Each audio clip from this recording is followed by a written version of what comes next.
Shalom saudara, apa kabar? Saya percaya saudara pasti diberkati. Saudara siap nikmati firman Tuhan? Tundukkan kepala kita berdoa. Terima kasih Tuhan, kembali Kau berikan kesempatan buat setiap kami untuk boleh menikmati firman-Mu. Kami butuh firman-Mu dalam keadaan seperti ini Tuhan. Sungguh firman-Mu satu-satunya jaminan buat kami, jalan keluar buat kami, terobosan buat kami. Roh ketakutan, roh kekhawatiran, roh kecemasan menghadapi situasi kondisi apapun Tuhan, kami katakan kuasa dalam nama Yesus.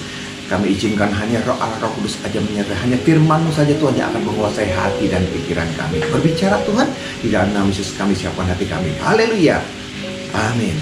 Saudara, mari kita buka firman Tuhan. Mari kita buka firman Tuhan dari Yohanes 3. Yohanes 3 ayat 25 sampai dengan 27. Yohanes 3 ayat 25 sampai dengan 27. Dimanapun saudara berada, kalau saudara berkesempatan untuk bisa membuka Alkitab, kita akan baca bersama-sama Yohanes 3 25 sampai dengan 27. Firman-Nya 25. Maka timbullah perselisihan di antara murid-murid Yohanes dengan seorang Yahudi tentang penyucian.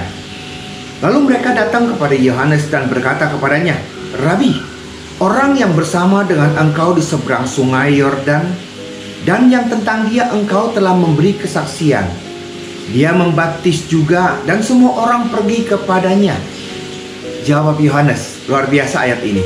Tidak ada seorang pun yang dapat mengambil sesuatu bagi dirinya kalau tidak dikaruniakan kepadanya dari surga. Oh haleluya. Saudara, ini yang luar biasa. Setiap kita, baik pelayanan kita, baik pekerjaan kita, baik dalam rumah tangga kita yang ingin adalah keberhasilan dan keberhasilan. Semua ingin itu. Tapi tahukah saudara, firman-Nya berkata, tidak ada satu orang yang bisa mengambil sesuatu buat diri dia sendiri kalau tidak dikaruniakan dari surga. Artinya apa? Kalau bukan berkat Tuhan yang menjadikan kita kaya raya, kalau kita bisa bersusah payah berlelah, tidak ada gunanya. Karena apa? Tuhan berkata berkat Tuhan lah. Jadi kita jangan iri dengan keberhasilan orang lain. Masing-masing punya porsinya. Jangan iri, jangan dengki keberhasilan, kekayaan orang, kesuksesan orang. Percayalah, Tuhan punya berkat tersendiri buat saudara dan saya. Amin. Saya tertarik dengan ayat firman Tuhan, khususnya ayat 27. Saudara, ayat 27. Firman-Nya berbeda, agak sedikit berbeda. Firman-Nya ayat 27. Ayat 27 dalam bahasa Alkitab kita, ayat 27.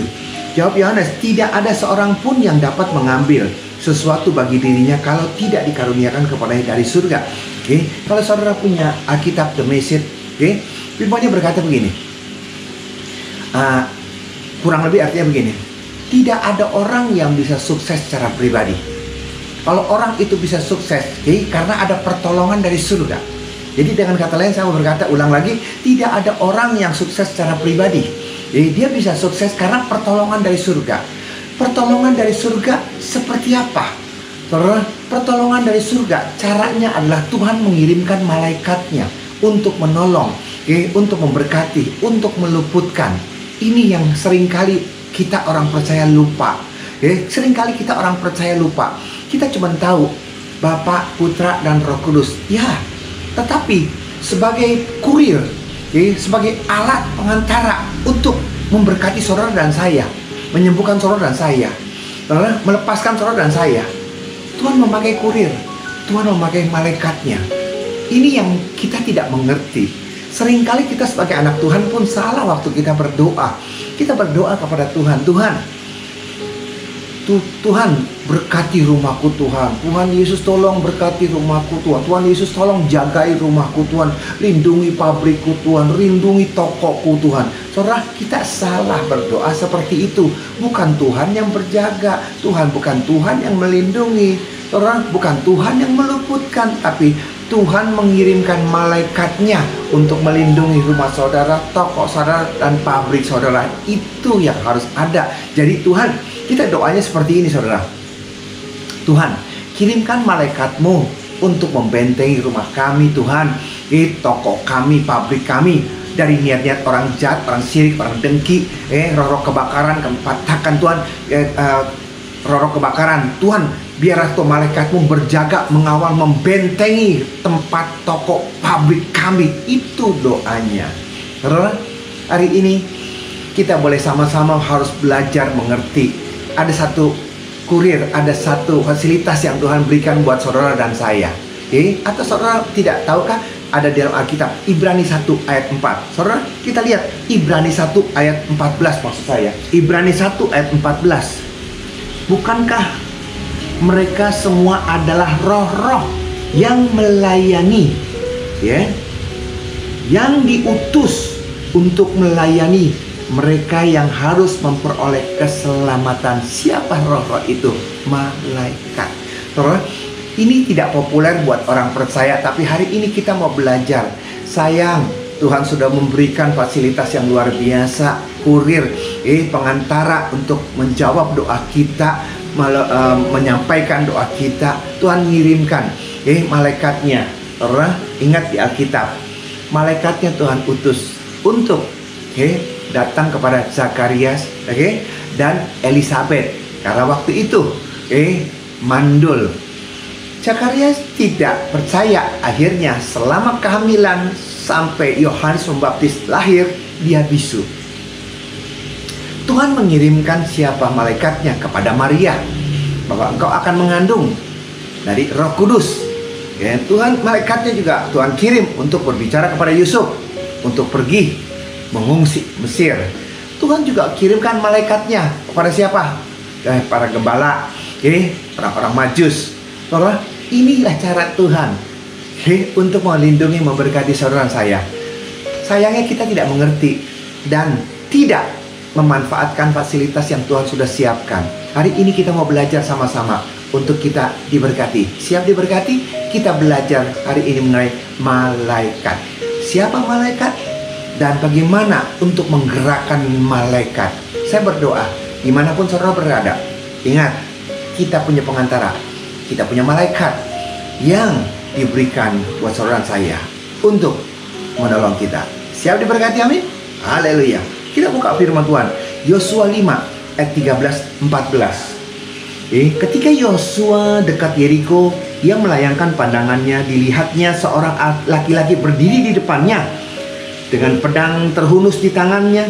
Yosua mendekatinya dan bertanya kepadanya, kawankah engkau atau lawan? Apa jawab malaikatnya? Jawabnya, bukan, tetapi akulah panglima bala tentara Tuhan. Sekarang aku datang. Lalu sujudlah Yosua dengan mukanya ke tanah, menyembah dan berkata kepadanya, apakah yang akan dikatakan Tuanku kepada hambanya ini? Saudara, Yosua bertanya kepada malaikat, panglima tentaranya Allah, kawan atau lawan? Malaikatnya tidak berkata kawan dan tidak berkata lawan. Dia berkata tidak, bukan kawan, bukan lawan. Apa maksudnya? Maksudnya seperti ini, kalau engkau taat perintah Tuhan melalui malaikat, engkau menjadi kawan. Tetapi kalau engkau tidak taat atas perintah Tuhan melalui malaikat, engkau jadi lawan. Jadi dengan kata lain, malaikat itu tidak diatur oleh kita. Malaikat itu diatur oleh Allah.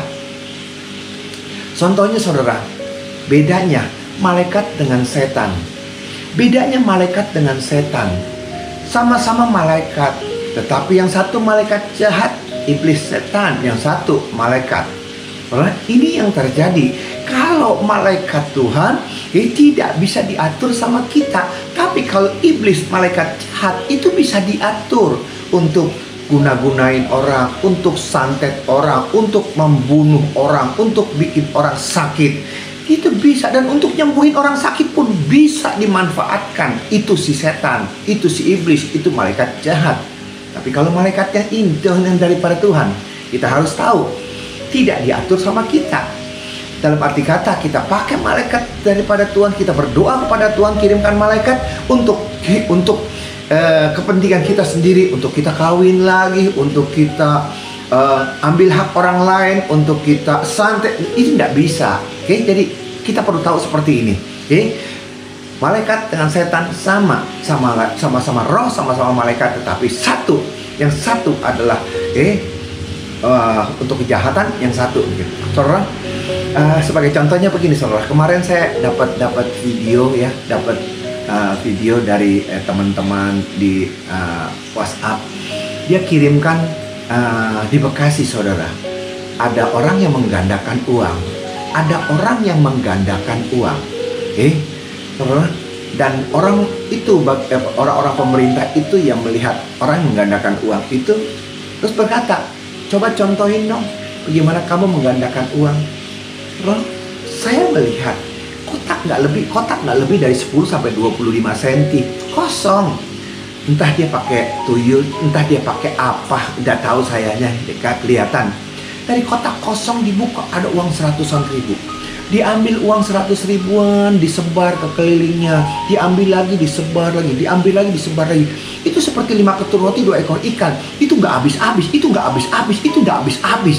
Itu uang nggak habis-habis, diambil seperti dari sumur itu. Itu uang semua 100-an ribu. Sampai akhirnya ambil karung, itu uang dimasukin ke dalam karung. Itu real, kelihatannya nyata. Saudara, itulah kalau kuasa kegelapan, kalau iblis, kalau setan.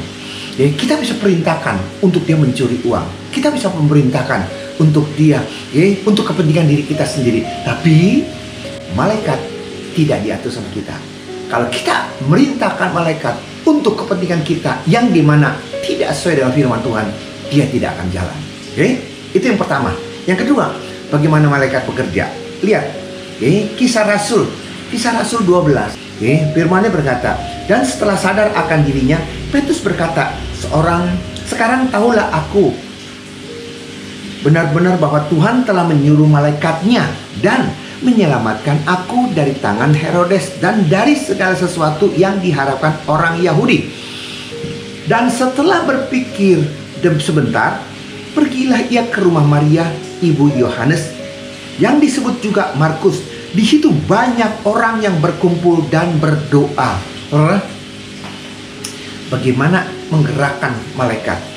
Menggerakkan malaikat dengan doa, hanya dengan doa.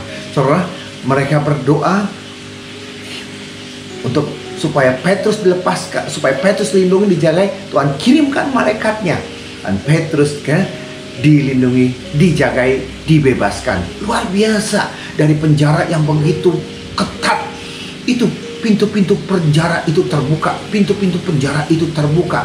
Dia pun sendiri tidak sadar gitu loh. Dia berpikir lagi mimpi. Sampai waktu begitu ada di luar, dia baru sadar, oh ternyata benar, Tuhan sudah kirimkan malaikatnya untuk membebaskan. Saudara, jadi dengan kata lain, saudara mau bagaimana kita dikirimkan malaikat? Hanya dengan doa. Kita bisa minta pertolongan daripada Tuhan untuk mengirimkan malaikatnya, menjaga, melindungi, membebaskan kita. Itu yang Tuhan berikan buat setiap kita. Karena firman-Nya juga ada dalam Matius 16. Matius 16 ayat 19. Kepadamu akan kuberikan kunci kerajaan surga. Apa yang kau ikat di dunia ini akan terikat di surga, dan apa yang kau lepas di dunia ini akan terlepas di surga juga.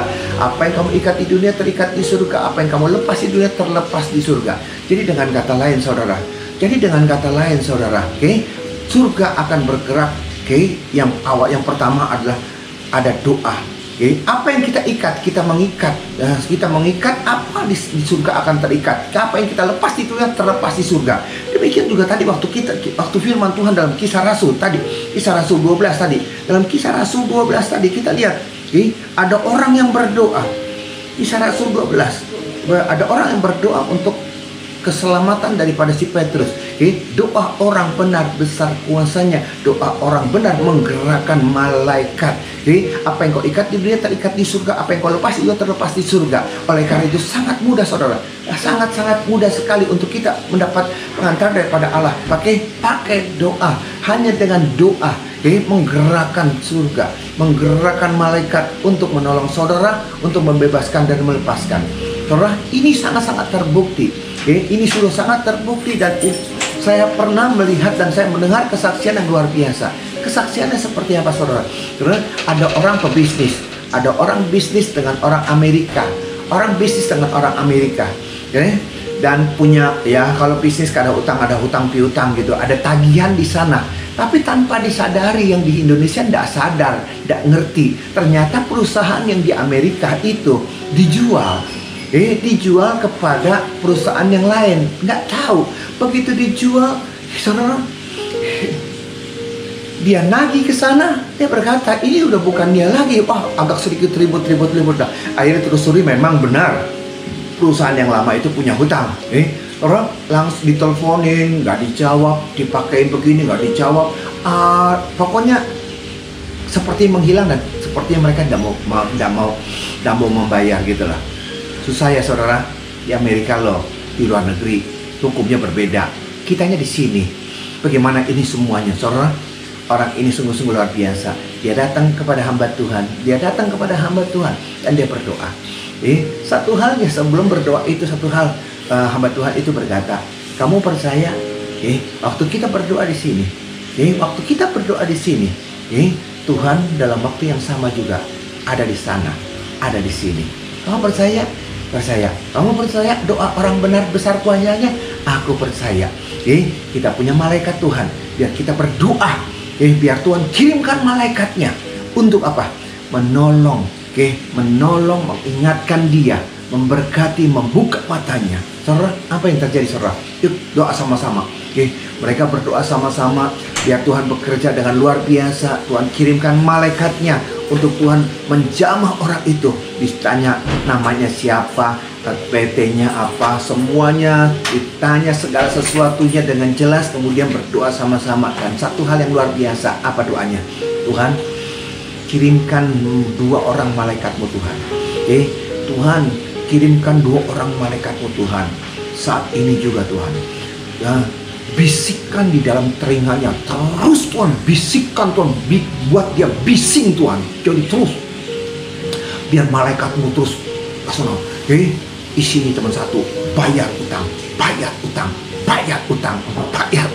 Cuman itu aja. Ingat sama dia, misalkan namanya si Johnny, ingat dengan Johnny, bayar Johnny. Gelisahkan itu, saudara, luar biasa. Gak lebih dari 2 minggu saudara, gak lebih daripada 2 minggu ada telepon dari sana dan berkata, maaf, selama ini kami tidak menanggapi telepon atau pertanyaan Bapak ini. Sekarang kami sudah melihat segala sesuatunya, dan memang Bapak berhak untuk itu semua, dan kami berjanji untuk membayar lunas. Tuhan kita luar biasa. Amin. Kirimkan malaikatmu, berbicara Tuhan di telinga mereka Tuhan. Berbicara Tuhan, sampai kapan? Sampai mereka membayar. Amin. Saudara, kita punya fasilitas yang luar biasa. Malaikat tuh tidak terlalu populer buat kita. Tapi kalau saudara saya berkata setan, santet, dukun, saudara langsung berkata, wow. Saudara mengakui bahwa setan itu seperti apa. Saudara mengakui santet itu bekerja dengan luar biasa. Saudara mengakui. Tapi saudara tidak pernah tahu, tidak pernah menginginkan malaikat.